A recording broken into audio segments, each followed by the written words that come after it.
I see franchising evolving in terms of efficiency. Everyone seems to be driving performance through efficiency, and that means better systems, better training, using technology to measure behavior and performance on a physical level. I was talking about a new AI thing with cameras where they can monitor and measure. It's fascinating.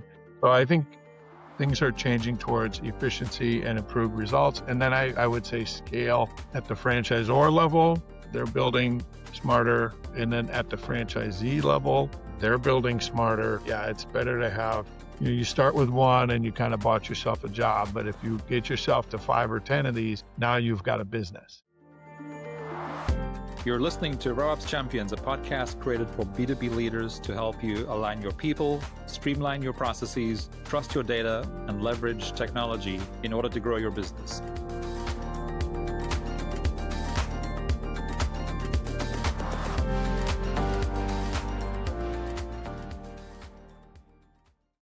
Welcome back, everybody. Today, I'm joined by John Francis, otherwise known as Johnny Franchise, a franchise industry veteran with over 30 years of experience spanning franchisee, franchisor, multi-unit owner, and advisor roles. He's worked with over 50 brands and now helps growth stage franchisors scale through advisory boards, masterminds, and executive coaching. Known for his relationship-driven leadership and practical approach to scaling, John brings a unique perspective on how to build systems that grow without breaking. John, welcome to the RevOps Champions podcast. Yeah, thank you, Brendon. Thanks very much. We're glad to be here. I appreciate it. Yeah, it's really good to have you. I know we're practically neighbors, but we're doing this virtually so that, to keep everybody on the same keel, I guess. Yeah, well, and I have to go to Las Vegas to see you at a conference. Exactly. Yeah, it was really good to spend a little bit of time with you last month in Vegas. Johnny, I'm going to dive right into it here. So you now focus on sort of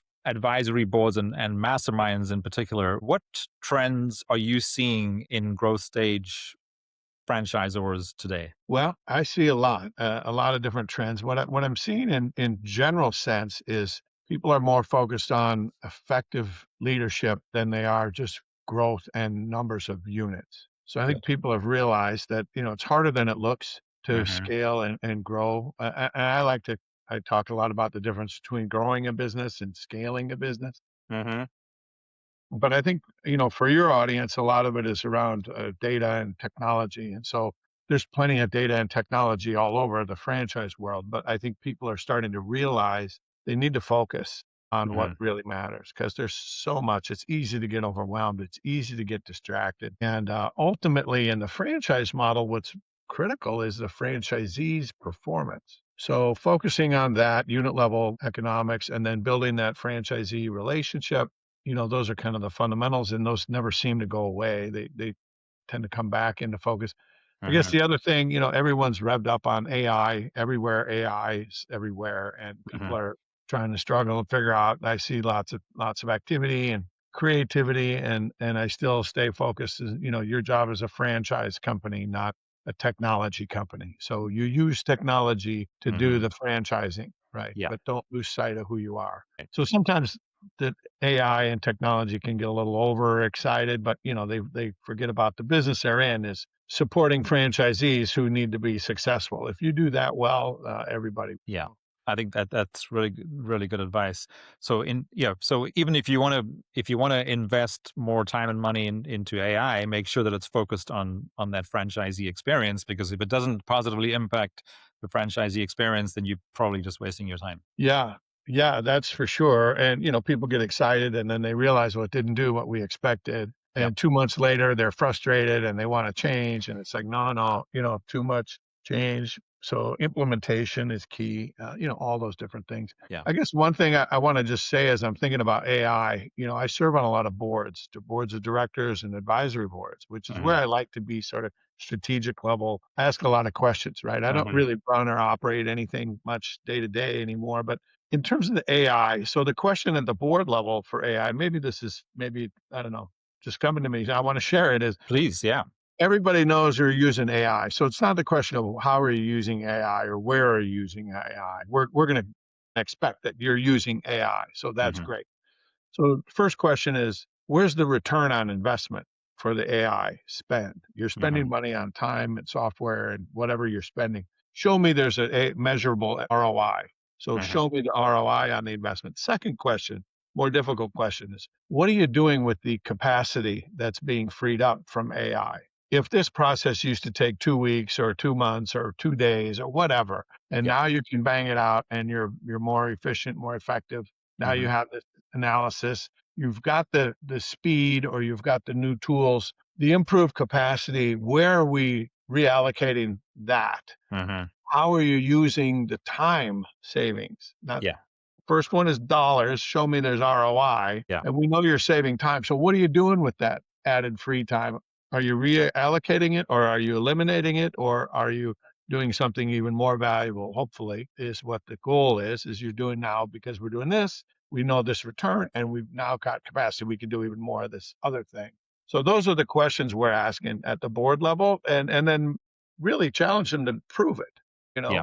show me. Yeah. Yeah, which I think is a good reminder that when AI is just now the new technology, right? It's incredibly powerful.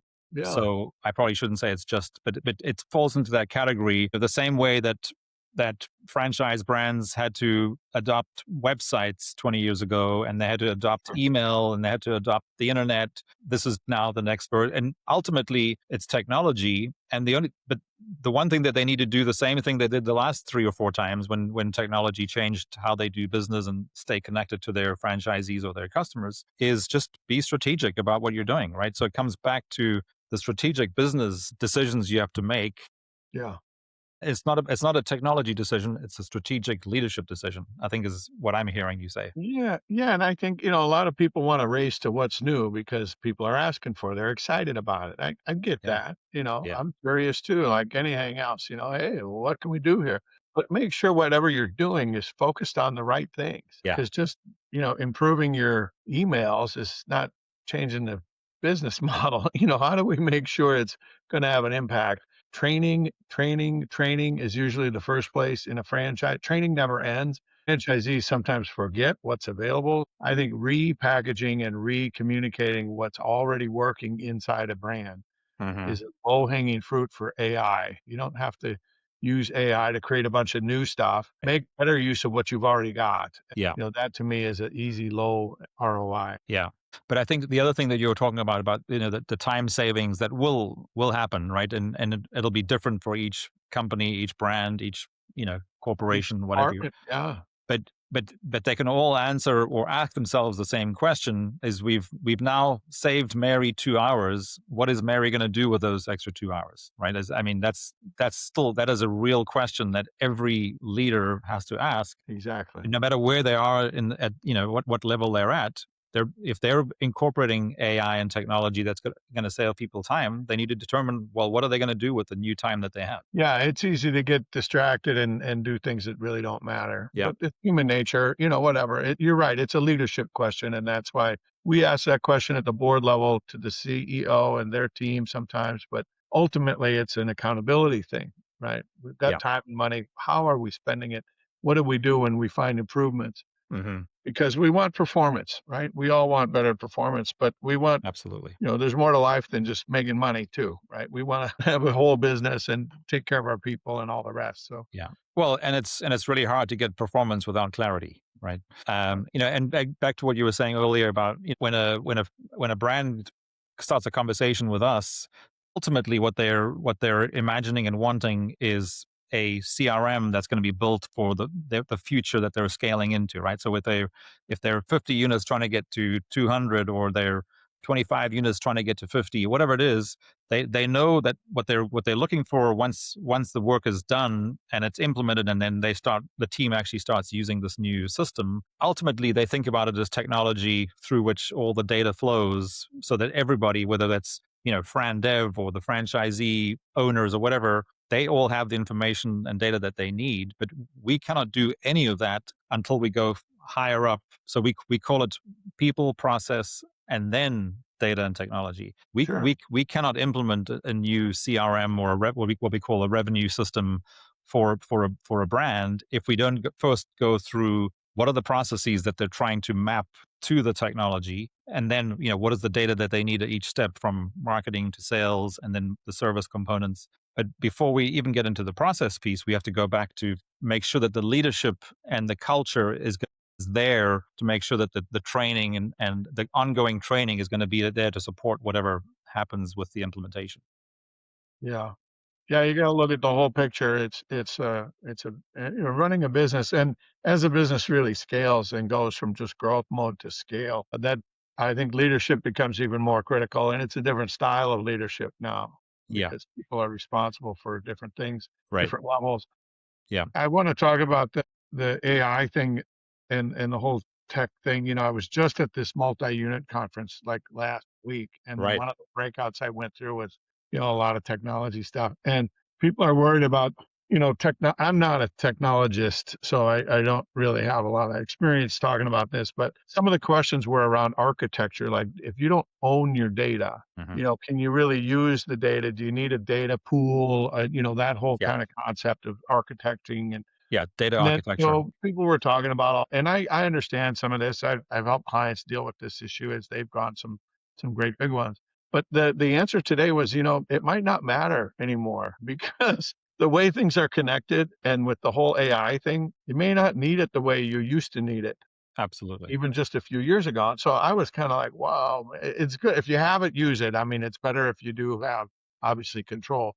But if Yeah. you're coming in new and with the new way things are building and with this open claw and some of this other automation and it's like, wait a minute, so I don't pretend to understand a lot of it, but I do understand is that what used to work isn't necessarily the same. So you Hmm. really have to work with people who know and can understand. And then I think as an owner, as a leader, you got to know it's never done. It's Absolutely. always going to change. What you thought was great 5, 10 years ago, we got to go in this way and we got to spend all this money. And so you do, it's still going to change. And so be willing and be open and just understand that, Yeah.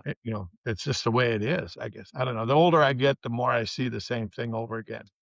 Well, like they say, it's like, some things change and some things stay the same. And you have to be very clear about what stays the same, right? Not that you throw the baby out with the bathwater, as they say. Yeah. And I think that's really good advice. And we see it happening all the time, where everyone gets blinded by the shiny object that they think is going to solve all their problems, knowing in fact it never will. You still have to do the fundamentals correctly. You still got to talk to your franchisees. They still got to trust you. They still got to want to be in the business.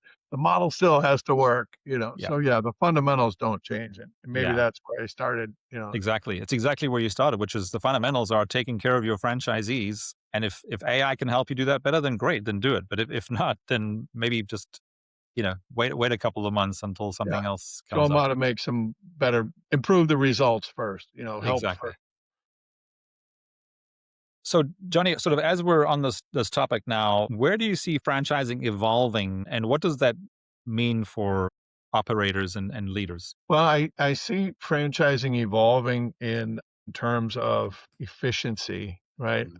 Everyone seems to be driving performance through efficiency. And that means better systems, better training, using technology to measure behavior and performance on a physical level. I was talking about a new AI thing with cameras, where they can monitor and measure. It's fascinating.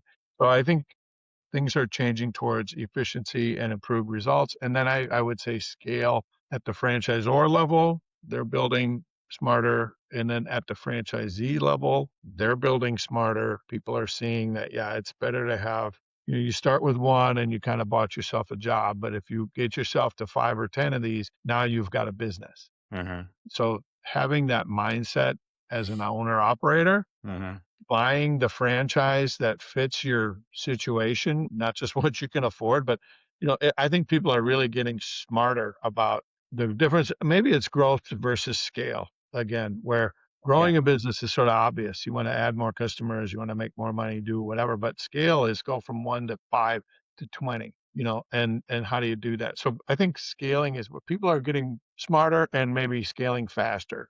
Yeah. Maybe a way to summarize what I'm seeing coming in Yeah. franchising at both or at all levels, franchisor, franchisee, and suppliers. And clearly technology and AI is driving a Yeah. So would you say, so because I was going to ask you that because I know you like to differentiate between growth and scale, growing and scaling. And one of the ways that I typically talk about that is growth is X and scale is 10X, right? yeah. And of course, there's a lot of books written on those topics by different people Well, yeah. who've studied these things for many decades. Mhm. And of course, and now you hear kind of the next generation of experts and you know authors writing on the topic around how do you go from 10x to 100x, which of course is almost built into franchising, because most franchisors who know that when they get to 10 and they know that they can then get to 100. I mean, that's again, they're only 10xing from 10, but they're 100xing from 1. Yeah. You're Um, right. It's changing and it's happening faster. I think people expect it to happen faster, which is right. maybe a different mindset, because when it doesn't, things go wrong, because things go wrong all the time. Nobody has it all the time, right? What did I say earlier before we recorded? Things change as you grow. The people change, the systems change, the dynamics change, the competition changes, the marketplace changes. Yeah. Everything's changing. So you really have to adapt. So I get to see a lot of stuff, and sometimes brands get to me when something's wrong, and Hmm. they're like, "Well, we grew too fast, or we grew too slow, or our people aren't happy, or something's wrong." Whatever. There's Hmm. signals of trouble, and it's like, well, we don't really know what's causing the trouble. Yeah. That's where I try to get to the root cause, the bottom. And I ask, well, do you have this? Do you have that? Who's doing this? Who's doing that? It's Hmm. people, process. What's missing? What's broken? You try to figure Yeah. that out, but it's not as easy as it looks. I think is something that maybe people tend to forget, because you see the superstar rock star examples of, wow, they went from here to there to there to there, and look at all the money and everyone's successful. Well, that's great. Of course, it Hmm. wasn't that easy.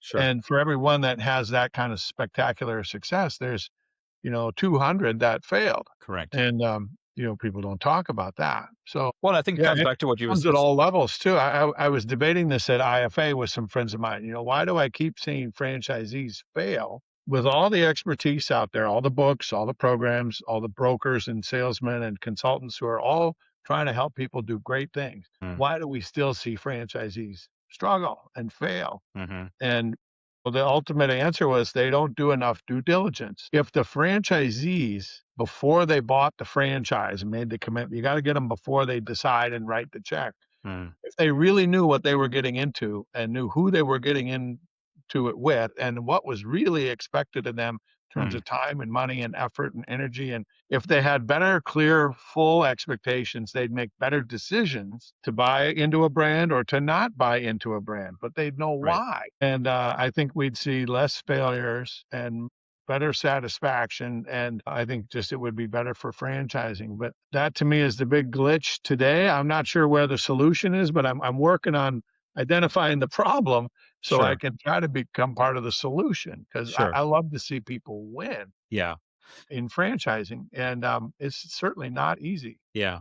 I mean, I wouldn't let me pose this to you, John. If like I mean, I think the reason that you're in such a good place right now, running masterminds and speaking to large groups where you have the whole brand together with, the Zors and the Zs are all in the same room.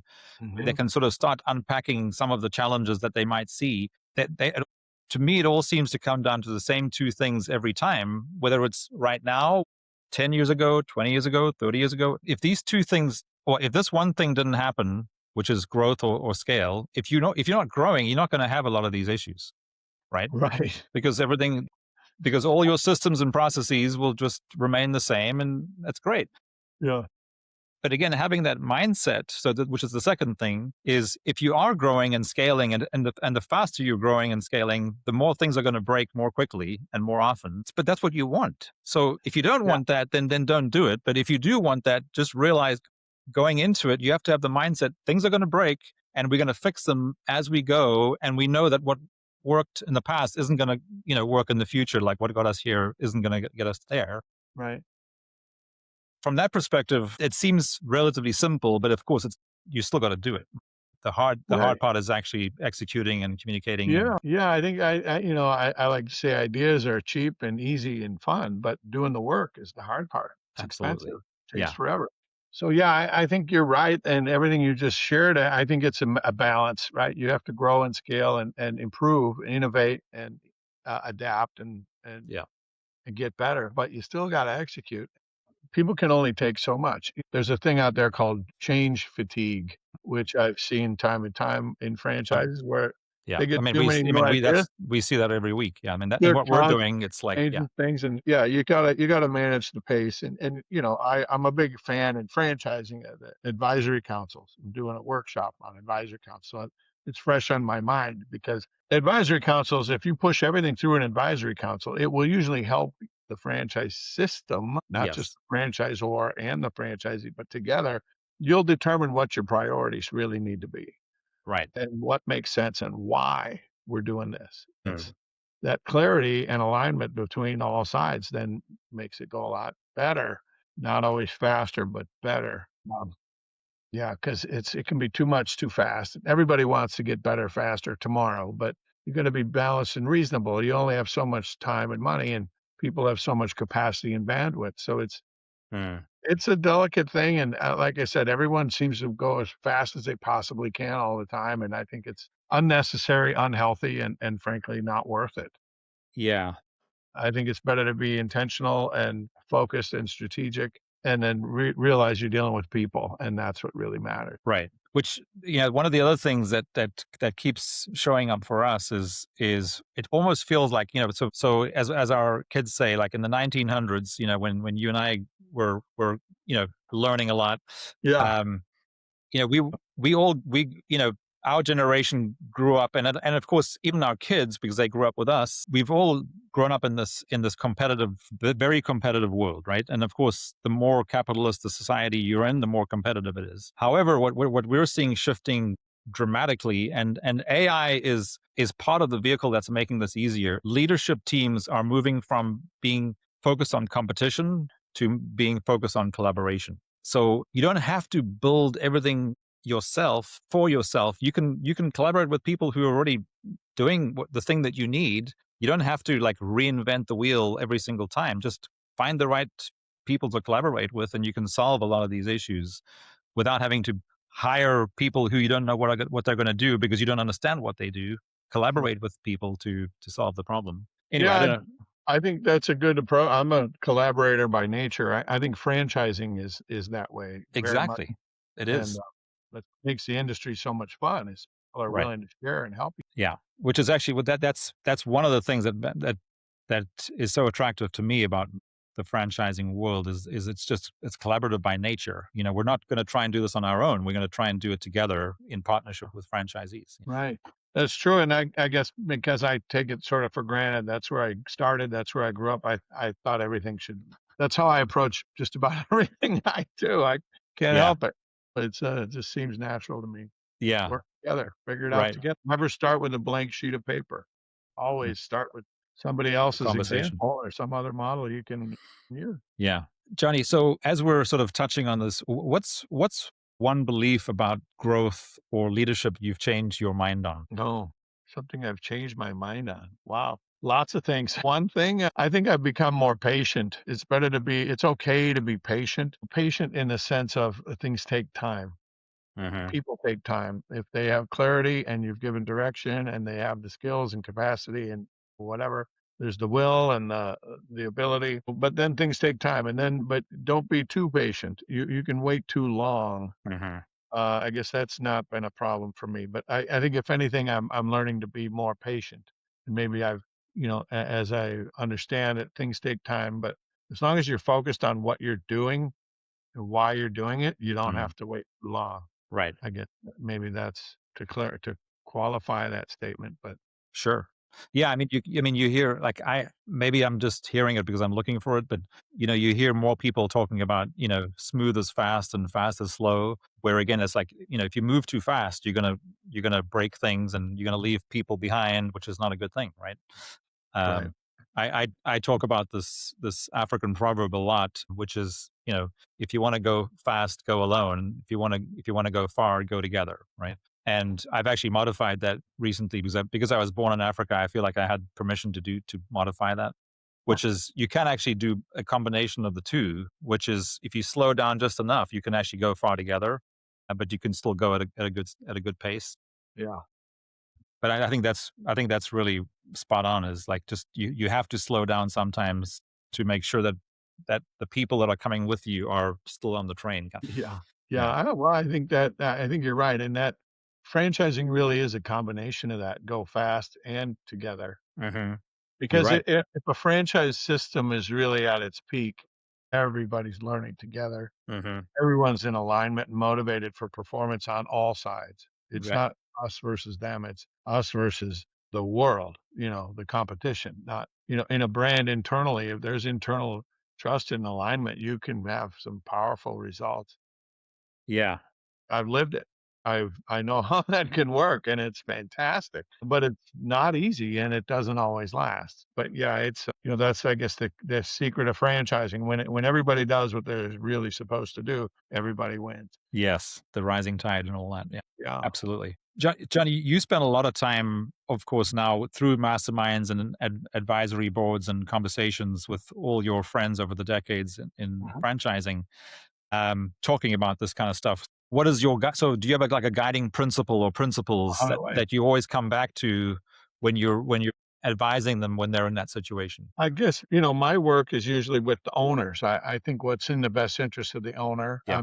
I'm generally focused on the owner's point of view. Like I like to say the owner should have a plan first, and then the Hmm. business should support the owner. Hmm. So there's a business plan, but it follows the owner's plan because the owner should benefit if this is America, or private enterprise or capitalistic or whatever you want to call it. So what does Yeah. the owner really want?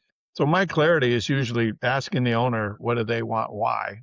And then Hmm. how do we get the business to deliver that?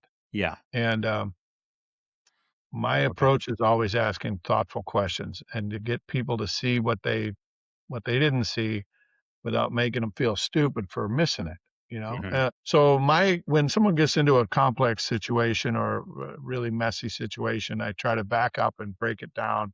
Who are the people involved? What's their motivation? What's the common goal? Is there a common goal? What's broken Hmm. out? Yeah. You're trying to understand different perspectives, and I can usually do that because I've had that perspective in Hmm. franchising. I've been on there. I've been on that side of the table, whatever table it is. I know how I can articulate what they're thinking and how they're feeling it. Yeah. So sometimes that's helps, almost like a translator, Sure. speak their language. Yeah.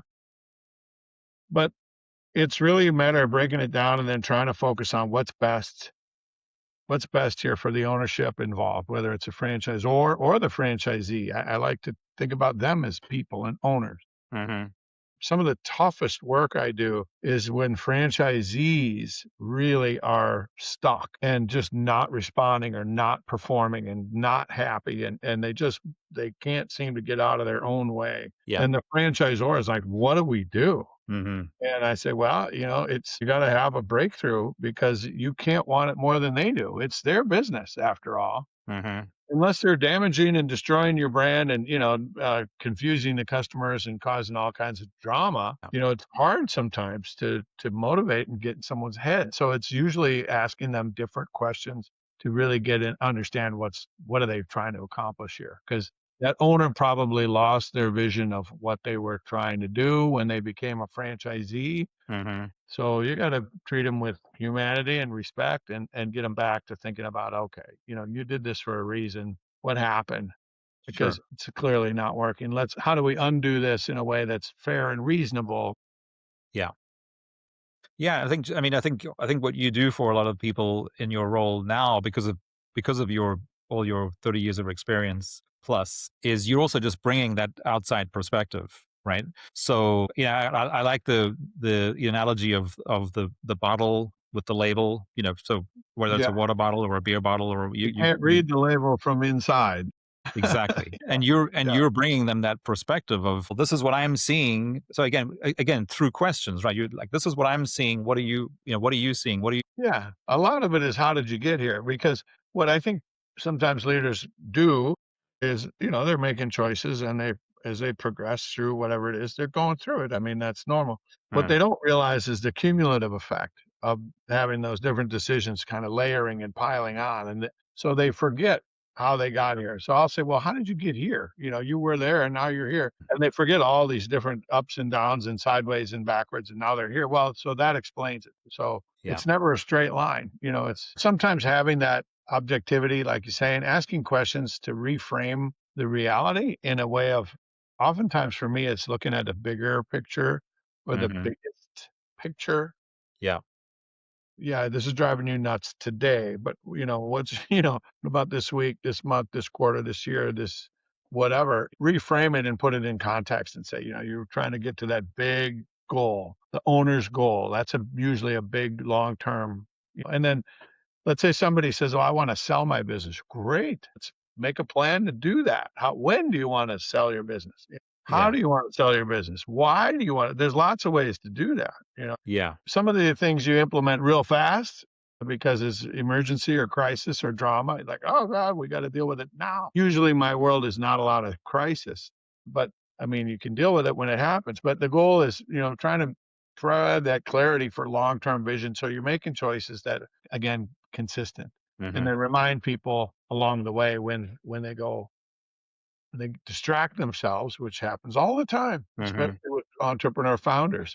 They are by nature, well, that's just part of it. So Yeah. putting structure and accountability, I do a lot of that work, creating structure. So it's not like someone's job. It's just the way we do things. Yeah. Yeah. That takes time. It's effort, but once you have that, I think really true accountability is what changes an organization to high performance. Hmm. I've been in all kinds of companies, my own businesses too, that have done well and some not so well, and Yeah. whatever. And I see the difference is accountability. When there's clarity and accountability, things generally happen really well, really fast. Yeah. Yeah. And when there's not clarity and no accountability, it's people are just lazy and it doesn't work. Sure. Yeah, it's actually it's interesting as you were talking about that. When I thought back to IFA last month, the keynote speakers are asked to speak for a reason, right? Yeah. Because they've been incredibly successful at doing the thing that thousands of other people in the room are trying to achieve. And the one thing that really stood out to me with those keynote speakers, whether it was a franchise brand like Chick-fil-A, which of course has now become synonymous with successful franchising, or the example of a massive holding company that has billions of dollars in revenue from multiple different brands as a multi-unit operator. The one thing that always seems to that seems to be consistent across those stories is culture. They've just figured out a culture, and it's not just the touchy-feely culture thing. Part of that culture is how they're very clear about how they make decisions. And which reminds me, like, about 10 years ago, I had a coach who said to me, well, Bren, you know that 90% of leadership is making decisions. I'm like, I had never thought about that before, and of course it's absolutely right. What I then took me a few more years to learn was that making a decision doesn't just mean deciding to do something. You also have to decide when you make a bigger decision. Not only are you deciding to do that new thing, you have to decide what one or two things you're going to stop doing as well, right? Right. And and what reminded me of that is when you were saying how when you were speaking to someone who's stuck and you're trying to figure out where it sort of went off the rails, is where these decisions or lack of choices sort of stacked on top of each other Mhm. because they just kept adding things to their plate instead of when they were adding something, taking something off. So anyway, it was just I just thought Yeah, that no, it's just a popped good into my head. observation. I think it's common, and especially maybe in our culture here. America is just kind of full throttle. I want more all the time, and that's problematic at a certain level. On occasion, you have to just moderate yourself. I don't know Yeah, what to say, define but success for yourself. Yeah, you don't. got to figure Yeah, it out what works, and yeah, there yeah. are limits, and I think it's sometimes too much, too fast, just takes all the fun out of it. You know. Right, right. So, Johnny, you touched on something else. When you're working with a system where you have the franchisor and the franchisees all in the same room, Mhm. and there's misalignment that has happened because again the system is growing. How do you keep alignment uh, across franchisors and franchisees during rapid growth? Like, we were talking about earlier, like when you're growing, things are going to change and break, and that leads to misalignment. How do you keep alignment across franchisors and Z's? Well, it's a great question, and I would say it's really communication. Lots of communication, both all ways, up, down, sideways, Yeah. inside, outside. I mean, you need to learn and listen from each other. Advisory councils do that. Conventions and conferences does that. Organized communication structure Mm. is something I see a lot of brands when they're growing. When you're going crazy from 30 to 50 to 80, there's a lot that can go wrong there. And if you don't have structured communication, a lot of times it's just random chaos. Yeah. People tune out or they don't know what to listen to anymore. I've lived through that. I know how that feels. So you keep that culture, you keep that alignment through strategic communication, Hmm. structured communication. I've got a program for that.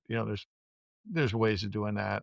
I think that's key. And then, making sure that both franchisors and the franchisees realize how we're connected to each other. We have to rely on each other. Hmm. That interdependent relationship really is a mature relationship, and it takes some maturity and it takes some understanding to get to that level and engage at that level. Hmm. Yeah. So giving examples of that and showing where that happens in franchising, and then making sure people realize that you got to be intentional about those things. Once Right. the franchisor and franchisees really, and the suppliers actually all realize they need to work together to really have success, Hmm. get everything just kind of happens. And it's like, that's when you have a breakthrough brand. I've seen that. I've lived through that. I've helped that happen. Hmm. And yeah, it's really hard to do all the time because it doesn't last.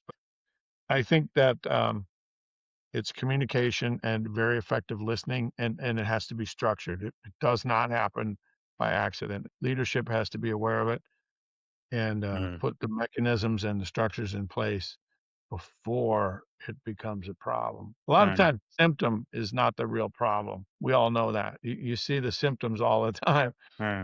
trying to figure out the problem. So I would say communication is the word that comes to my mind. Yeah.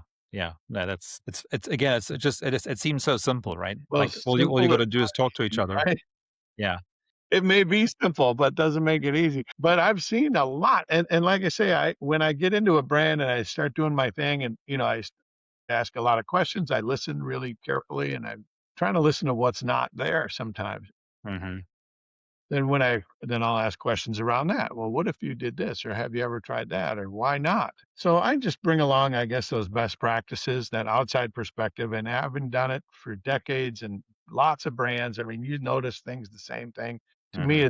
it's becomes very easy to spot some of that, or it's not always easy, but But at least you can read the label. well, I can read the label, but you know what really makes it, I'm thinking about something happened last week, is there are people who actually wanna mislead you Mm. and actually, I don't wanna say lie to you, but they might be lying to themselves, and so they're lying to you, and that makes things really hard when Yeah. you're dealing with people who either, I'll just say, unintentionally are not playing with the facts. So Yeah. that's people, right? And it's just going to happen. So it's one thing when everybody's honest and real and has integrity. It's still hard, Absolutely. but But you throw without some that, yeah. human chaos into there, and it's like, wow, yeah, it's really hard. Yeah. Actually, that was actually probably one of the best pieces. I've had a lot of advice over the last, even just the last year, and one of the best ones. And this wasn't like directed at me, but I was reading about something, Yeah, and it was like, it all starts with being honest with yourself, right? Because I mean, and again, it just seems so simple, but if you're not being honest with yourself, the chances are you're not going to be honest with the people who can help you or who can collaborate with you. exactly. Yeah, Yeah. yeah. It's hard, but it's just life. It's what Yeah. keeps it interesting, I guess, is there's more than one right answer, and things are constantly changing. So Absolutely. our job is to try to make the most of it and help other people as best we can. Right. John, so as we wrap up here, I want to ask you one last question. What excites you most about the next generation of franchise leaders? Well, that's a great question. I see leadership evolving, and I see a lot of younger people. I watch my kids and their friends, and kind of that generation. I guess their generation Z. Z and A, maybe, I don't know. Right. They're in their late teens, early 20s right now, Yeah. and they're smart. These people are smart and they're funny. Yeah. They've got, they know, my kids anyway, I guess I'm watching them, they can communicate, they can articulate, they're very capable. And so Hmm. I feel like, they know how to do things faster than we ever did at that Hmm. age. So Yeah. I'm excited about, what I see. The potential is, I think, bigger than ever. These people wanna do good things for the right reasons and, Hmm. smart. So, Yeah. very optimistic, I guess, about the next generation or 2, the one between them and my kids, and then, beyond that, I'm very optimistic. I think there's a lot of good people doing a lot of good work, and I think franchising will continue to be a big part of getting those things done. Yeah, yeah. I mean, I know we could probably talk about that for another 10 minutes, but but no, I think you're spot on, and we're it's funny. Like I talk about this all the time, and one of the things I love most actually about doing this podcast is is that the I forget which Greek philosopher said this, but the best way to teach is to learn. I mean, well, the best way to learn is to teach. Yeah. And again, we you think with your kids when they get to our ages, and mine are similar ages to yours, that that the whole time, when up until they get to around 16 or 17, you think that they're just learning from you, but then you suddenly realize, in fact, probably earlier than you're starting to learn from them, right? Yeah. About how you can become a better version of yourself. So yeah, Mhm. that's really good, Yeah, John. life is good. Yeah, John, thanks so much for joining me. I've been looking forward to this conversation since we saw each other in Vegas last month, and I look Yeah. forward to the next one. Well, thank you. Yeah, I appreciate being here and sharing ideas. We covered a lot of ground, and I'm happy to, share and learn, and just glad to be a resource out there. Absolutely, and I'd love to have you back on again in 3 to 6 months, and just take to see where we're at with how AI and franchising is evolving. Yeah, we'll see what comes. Yeah, Right. thank you. Thanks, John.